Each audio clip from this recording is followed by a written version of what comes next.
Okay, what the hell am I listening to? When does this happen in the podcast? Now.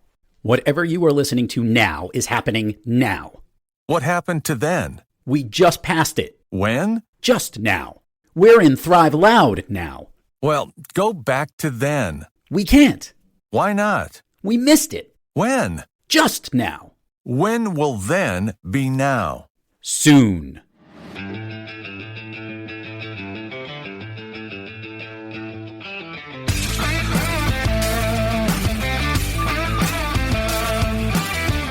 It's time to take an inside look at those that are taking their lives, their businesses, and their passions to the next level.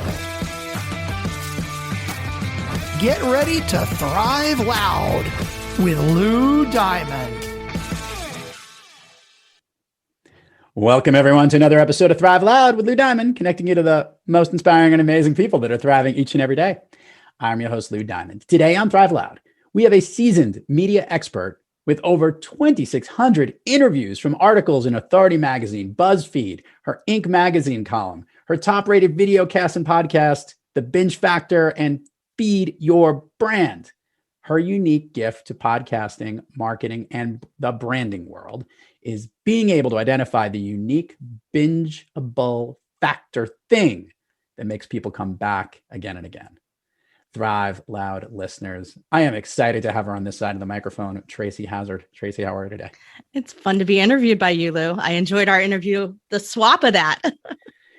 This is like the seasoned pro, folks. She, as you heard, so many people she's interviewed, but I think what's really great and what makes Tracy stand apart over most people is she is an exceptional listener. She, from all the aspects of it, not only listening to the people that she interviews, but the content of things that she interviews. We didn't also mention that she's an incredible entrepreneur, has grown a company almost over $10 million. And we're going to talk about that here in this conversation. So she's got this whole incredible package and she's taken her superpowers of connecting with people and really maximized it. So I'm excited to have you here today. Thank you. Tracy. Okay. So Tracy, we're going to pick the lane that we want to go down here. We talked about my show on your program because we're talking about what makes this podcast really bingeable, if you would. I kind of want to know what your programs are, what you think makes them so bingeable, because I do listen and watch your videocast and podcast. What do you think it is that draws people into your programs? No one's ever asked me that before, Lou. You are an original. I love that. You ask great questions. The thing is that it's designed to be that way. So it's purposeful. So I started my business designing actual physical products that you buy every single day at mass market retail. You can still buy products that my husband, who's my partner, and I designed a decade ago. You can still buy them in Costco. We see people all the time will take a photo and they'll be like, that's my office chair. And I'll be like, yep, I designed that.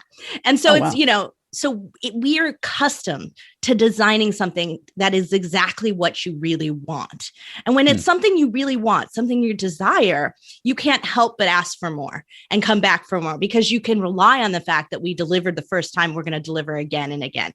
And that's really what we do. So whether it's our services or whether it's my show, I'm always looking at making sure that I'm getting to the right thing that you want me to deliver to you today, not the same old thing I did yesterday, but what's right for today. And that's part of why I have so many podcasts and shows so that I can keep up on what's working right now.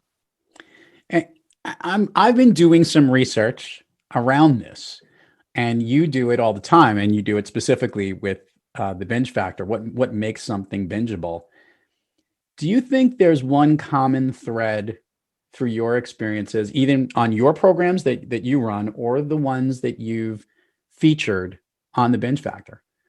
Do you think there's one commonality that makes something attractable, that gets people to say, I need more of that? Is there something in there that is one common factor across all of the different types of programs you've connected with? Yeah, that's such an interesting way to put it. So when we look at something that's bingeable, what we're really doing, whether it's a product or a service or a podcast, piece of content, right? An article, how do we get them to people to share it? how do we get them to use it again and again? And that's like what we did when I was product designing, right? How do we get them to keep using it and then recommend it to others, share it with their fans? So you have fans. So like kind of going through that model of it, there's underlying behaviors to the listeners or the consumers, if you want to look at it from that perspective. And as long as we're constantly tapping into those underlying behaviors. So the number one thing is that people don't like to feel stupid. So I can't lecture them. Right. I can teach them, but I can't lecture them. So storytelling works into that, all different ways at which you kind of get at case studies, if you want to look at it from that perspective. But I can't just spew stats at people and tell them this is what you have to do to start a podcast, or this is what you have to do to be successful, right? I can't do that because it immediately builds, there's this wall on the other side.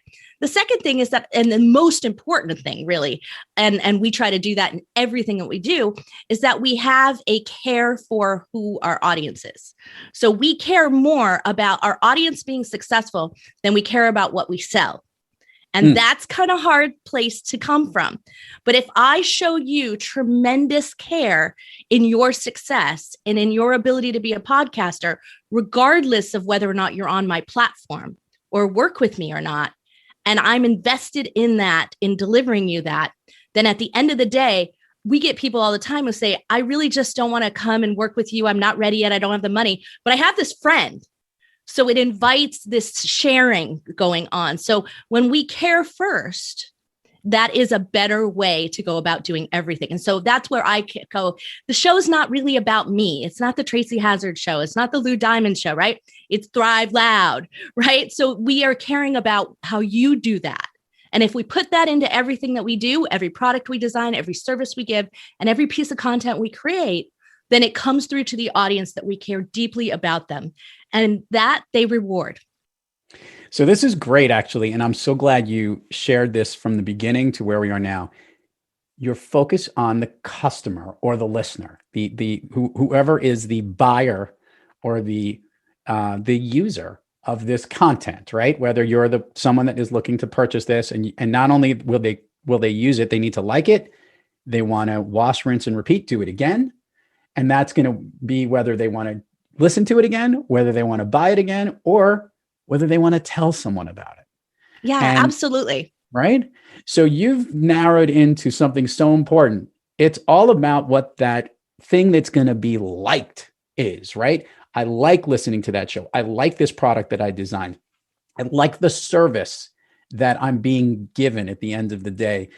Did you come from an upbringing of service from maybe a generation before? I'd love to know a little bit more about like what your family background and what world you came from before you started your own entrepreneurial efforts. Yeah. So, I mean, I have an art degree. I come from a design school. I Rhode Island School of Design. My husband and I both went there, RISD. Yeah. We met the first day of college, so I come from a background of artists and really do. And so does Tom from that perspective. So which art can be very, I'm going to say internal, like it's an internal expression, an external expression of your internal feelings. But design is not like that. Design is the opposite. Design is always outwardly focused. So I think I always tapped into those wonderful women that I have in my background. My Nan, who passed away a few years ago, but she was the kind of woman where if you came to her house, she'd try to, give you meatballs. Like she'd be like, here, I made meatballs. I've got some in the freezer. Take them home. You need to eat more. Like that's, she was always serving. She was the last to sit down at the table, right? Typical Italian grandmother. But I always look to that and say, hey, my role is to look out what do other people need and be observant of that and make sure that I'm bringing that forward. But this is, I think when you're looking at this outward focus of how life is that what you actually find is you get a lot more in return. So it's actually really surprising. And so when you find that working, you can't stop it. Like it keeps going. But the industry is broken. Like the podcasting industry is broken because we have companies like iHeart and Spotify and I'm going to say the LA crowd who's creating entertainment style podcasts that are focused on the wrong thing. They're focused on the advertiser as a vehicle for advertising as its purpose and not focused on creating a listener experience at the end of the day. That's why their hit ratio is so bad. So they can have 9 out of 10 failures, and they do. I mean, the numbers are just astoundingly bad to how unsuccessful those shows are. Less than 2% of them succeed. And then we have on our particular platform, we have over 500 shows, and we have a 7% fail rate. So we have a 93% success rate for our clients who podcast 30 months or more. That's awesome. Yeah. Let's give a background about this, because for those, as we mentioned, you run Podetize. Give a quick bio of what Podetize is, and I have a follow-up immediate question once you get to that. So tell everyone what Podetize is obsessively focused on podcaster everything, podcaster-centric marketing, podcaster-centric tools, processes, everything. So we do everything from video to audio to blog to social share graphics, so that you don't have to do it. The only thing you have to do is work on that brilliance of recording. And so we're there as the support team. We're also there as a vehicle to syndicate your show. And in doing so, we create lots of extra ways at which you can create engagement and listener bingeability. I love it. So the question leading to this is, it's one thing to deliver on the value of making a great community, a great listening experience, a great product experience, a great design. I'm going to get back to that in a bit, to that end customers, creating great quality of stuff so that it is being liked and it shows that you care. It's another thing to grow a successful business. Putting those two pieces together, how has that initiative been for you as an entrepreneur? Because to deliver great service is one thing. To make sure that it grows, it develops, it feeds off itself, it continues to be profitable, and you've made it into an 8-figure business. Share what that has been like for you as the entrepreneur, the boss in this case, as opposed to the one serving the customer. Well, anyone who says it's easy is lying, right? So it was not easy. There's nothing about it that's easy any day of the week. The 70 employees that I have and staff worldwide that work around the clock keep me up at night, right? So this is a enterprise that came out of, though, lots of testing. So we always approach everything that we design, whether it's a physical product or a service, we design it and test it, market test it. And we're not product testing it. And that's the real difference. We really don't care at the end of the day what the features are. What we want to do is say, does someone want to buy this? Is it worth something to them?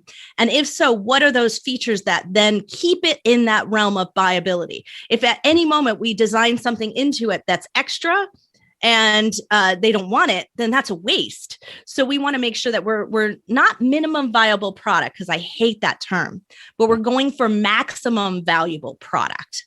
And so that's what we want to run, maximize the value for as low a cost as we can and for the attraction piece that we want. So I always designed into the world of volume, right? So when you do mass market retail, you're doing volume sales. So how can I give the best value? And even though it's going to be in this mass market world. So that's what we're always looking for, because there's a much greater tipping point. Look, I could charge tens of thousands of dollars for what we do. We don't.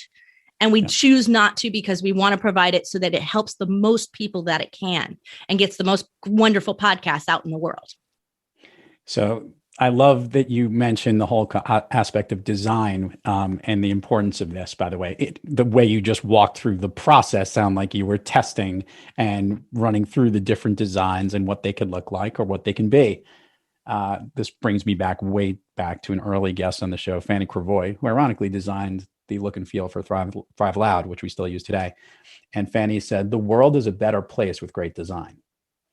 And it always stuck with me. And I wasn't thinking it from a look and feel thing, but even the way a door handle moves or the way a chair is positioned. Good design shouldn't have to cost more. That's my opinion. Right. That's my viewpoint. Exactly. Or how you design your business or the process that you use to make sure that it works. If it should be something that makes things easier, makes things better, makes things be able to use them over and over and over again. I'm starting to see a theme for you. But this is the question I have. Here you are running a successful business. Here you are having interviewed, oh my God, so many thousands of people and conducted them on different mediums across the platform, and constantly thinking of new ways to help all these different podcast programs. Which role and hat do you like wearing the most? The one asking all the great questions, collecting information, the one running and operating the business, or maybe even more of that thought leader type person who's sharing these messages elsewhere and outwhere on the other side, being on the side of the microphone you're on right now? Yeah. So I always look at it as an in and out. So I'm a researcher at heart. Like and when I was designing, we're always gathering demographic information, what's going on, what trends are happening. I'm a color expert, actually. Choosing colors is my expertise and the specialty area that I had. So I probably picked more colors that became famous and, in the stores than anyone else. And so, that kind of thing, it actually takes a lot of input in order to output the right thing. And so that's how I look at it as my role is to sponge all these ideas and stuff up. But I truly thrive in that moment by which I can access one of these great ideas and then turn around and share them with someone else. So when you came on my show and you shared a great thought about your guest types, and then I can go out and share what you shared to someone who needs that right at this moment in time, and say, oh, here's this article I wrote, here's this podcast, here's this guest I had, and here's the right thing for you right at that moment. And that light bulb goes off in them. That's the moment that I thrive. I love that piece, but it requires both having the connection point on the outside of having people ask me questions, and then also have all the inputs and the research to begin with. I love it. So obviously you're thriving on all these cylinders and everything you're doing every day. And since you know how this show runs, having run through it, we have days when we're not quite on our game. Tracy Hazzard, when you are having trouble thriving, what practice do you seek or what individual do you seek out to get yourself back on the thriving track? So this has actually been a hard point for me for a long time. Like, there's maybe going back to that Italian grandmother, there's a little too much self-sacrifice in my history there. There's a little too much of serving everyone else and forgetting to take care of yourself in the process. But in the last few years, I started to do a few things where I was saying, I didn't quite have, there was nothing wrong with my childhood. I had great parents, love my sibling, like the whole thing is fine there, except that I really wasn't a child. I was always a grown-up. And so I missed that. And somebody said that to me, a wise psychiatrist said that to me and said, Tracy, you didn't have a childhood. And it took me 2 years after he said that to me of ruminating over that to figure out how was I going to bring something childhood-like back into my everyday. So I got a dog. Yeah, I got a dog and I got a convertible Mustang. Those two things. Yeah. So those two things are my two ways to like get back in my system. I go and this started in the pandemic that we would get in the car, and because I live in California, so you pretty much have the top down every day of the year. There's a few days, here and there, but it's random. Can you tell, since you're a color expert, what color I am right now with envy? That's saying. Right. Exactly. So anyway, I will go for a drive by the beach, just go drive up the toll roads. It doesn't matter to me as long as there aren't a lot of cars and I can go fast with the wind blowing in my hair. And that refocuses me so quickly back to where I am. And it makes me smile. That's what I found. The minute I turn that car on and it makes that loud noise, I smile. And that's what changes it. And then who couldn't resist a cute puppy every time, so if I can't get in my car, all I got to do is call in my Cocker Spaniel, Lucy, and rub her belly. And the next thing I know, her legs are wiggling. She's licking me and we're having a good time. That helps. I mean, my kids help too, but I can't give them too much credit. They'll get big heads. Let's do this. Let's do the admin part of the show. Share with the listeners everywhere you want to send people. And this is your expertise on where the heck to send people. So I'm going to let you do that. Websites, URLs, all that fun stuff. We'll put in the show notes. It gets way more engagement when they hear it directly from you. Absolutely. So the podcast is the Binge Factor. The other one's Feed Your Brand. Feed Your Brand's located on Podetize.com. So it's super easy to get there if you're interested in podcasting. But if you want to contact me and you want to interact with me on social media, you're going to need to get on LinkedIn, because that's where I am. And you can find me as long as you look up Tracy Hazzard with 2 Z's. You can Google me and find me as long as you do Tracy Hazzard with 2 Z's. I love it. We're going to have fun because I've been waiting for this since the beginning of the interview. Actually, I was been waiting for it ever since I knew I was going to have Tracy on the show. We're going to go down Fun Street because I'm taking Fun Street down a whole new lane today. I love it. But we're going to start on Fun Street with the standard question. And that question is, can you share with the listeners what you shared with me was one of your all-time favorite movies? So it's Spaceballs, which is such I'd love to say, oh yeah, esoterically, this is my favorite movie and it has to do with my life. No, it's Spaceballs, because no matter how many times I watch it, it's still funny. Yeah. and I can say all the lines and it's still funny. So I just, as a teenager, I remember seeing the movie in the theater and having that wild scene where the ship goes on forever and ever and ever, and just cracking up in the audience. And still today, I watch that part and laugh. It was I actually remember the episode number because I had to make it very memorable, and a lucky number at that. And that was the 101st episode of Thrive Loud. I had my siblings, my sisters on. That must have been fun. And that is our favorite movie combined, the three of us. And they do the scene. We'll insert it right here into the episode so that our listeners who've never heard the original episode, they do the infamous scene back and forth of the, we are looking at now, sir. What happened to then? We passed then. When? Just now. What are we looking at? We are looking at now, sir. Everything you do is happening now. What happened to then? We passed that. When? Just now. We are in now, sir. When will then be now? Soon. How soon? I love that. You have fun siblings. Oh, they are. They're fun. And we love that movie. And we try to get our kids to love that movie, and they go, God, our parents are idiots. That's right. I know. Okay. So we're going to do the awesome speed round here. Regular flavor vanilla to start off with, some sprinkles at the end to mix it up a little bit. Are you ready? The way this works is I'm going to ask you something. I want the first thing that comes to your mind. Absolutely. These are things that lift you up, motivate you, keep you moving, basically make you thrive. Ready to roll? Yep. Let's go. Song you love to hear or that pumps you up? Oh, Firework, Katy Perry. Favorite food that's not a dessert? You're going to laugh at this, but it's lamb. I grew up on lamb. Yeah, I know. I'm Lebanese and Italian. I grew up on lamb. So lamb is comfort food and I just love it. A favorite dessert? Ice cream. An activity you wish you did more of? Swimming. An activity you wish you did less of? Zooming. Yeah. I want live people. If I could snap my fingers and you can go anywhere in the world, where are you? I am I think Scotland. I want to see Scotland. I watched a little too much Outlander during the pandemic, and I think I want to go there. I don't know why, because I'm not a big fan of rain. It makes my hair frizzy, but it just looks so lush, and I would love to see lush for a change. As it relates to the type of interviewing you do, whether it's of the written form, the podcasting form, the video form, the audio podcasting form, and the video form, which is your favorite? I like video. I like to look people in the eye. I do. But for consumption, I prefer podcasting. At the end of the day, I prefer reading because I'm a reader at the end of it. But if I have to choose between video and audio, I will always choose the audio every day.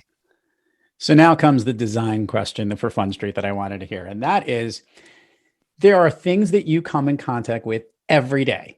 From web-related stuff on computer stuff, whether it's your video, your podcast, your social medias, and all that components, to everything that you use. If you, as the designer, could redesign something that's been bugging you because it's been of late a thing that is just not the way you think it is, what would that thing be? And maybe even suggest how would you design it? So this is the easiest question I've ever been asked on a show, because we've been thinking about it and complaining about it for 10 years. So Tom and I would love to, as soon as our business is done, sold, whatever in the future, our retirement plan is to redesign the grill. Because the barbecue grill is horrible. Everything about it is meant to spit smoke in your face. It doesn't work. If you're a girl and you got some boobs, they're way too close to the fire, right? Like nothing about it is good. And I don't understand why it hasn't improved yet. And it's crazy.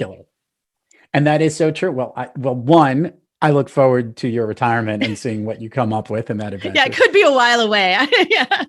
2, please make sure the next time you're barbecuing, you don't set anything on fire, whatever that might be. And 3, Tracy Hazzard. I am so excited that we had you on here on Thrive Loud. I'm a fan of everything that you do. Mutual respect across the microphones here. Keep rocking and rolling. Keep podetizing, using your word here. And thank you so much for coming on Thrive Loud. Thank you, Lou. I love your show. And to all our listeners out there, thank you for joining us. And until next time, keep thriving onward and upward. And remember, be brief, be bright, be gone. You've been listening to Thrive Loud with your host, Lou Diamond. Check us out on the web at thriveloud.com and follow us on Instagram, LinkedIn, Twitter, and Facebook at Thrive Loud. And check us out on the Good Pods app at Thrive Loud, where you can follow, listen, and connect directly to Lou and all of the Thrive Loud episodes. Thanks for listening.